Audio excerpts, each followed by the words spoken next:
Hello, welcome back to my channel Shubhaja art and travel. जसं की तुम्हाला माहितीये, आपण शाडू मातीपासून अगदी सोप्या पद्धतीने गणपती तयार केला. चला तर मग आपण सुरुवात करूया बाप्पाच्या डेकोरेशनला. लोटस थीमचं डेकोरेशन करण्यासाठी मी इथे एक प्लास्टिकचा टब घेतला आहे आणि 2 कलरचे कार्डशीट पेपर, एक पिंक आणि ग्रीन.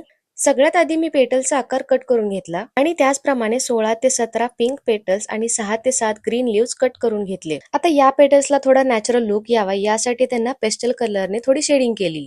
आता आपल्या डेकोरेशनचा मेन पार्ट सुरू करूया. सगळ्यात आधी या टबच्या खालच्या बाजूला डबल टेप लावून त्याला ग्रीन लीव्स एक एक करून अटॅच केल्या. आणि आता येणार आहे लोटसचा सगळ्यात सुंदर पार्ट म्हणजे पिंक पेटल्स. या पेटल्स मी एक एक करून टबच्या वरच्या बाजूला डबल टेपच्या मदतीने लावले. आता या पेटल्स अगदी फ्लॅट नकोत, नाहीतर नॅचरल लुक दिसणार नाही. त्यासाठी मी प्रत्येक पेटलला पेनच्या किंवा ब्रशच्या मदतीने एक हलकासा कर्व करून घेतला. आणि बघा, आता हे लोटस अगदी नॅचरल लुक देत आहे. तर अशा प्रकारे आपलं सुंदर असं लोटस थीम असणारं बाप्पासाठीचं आसन तयार आहे. तुम्हाला बाप्पाचं डेकोरेशन कसे वाटले ते कमेंटमध्ये नक्की सांगा. आणि हो, गणपती डेकोरेशनच्या आयडियाजसाठी चॅनलला सबस्क्राईब करायला विसरू नका.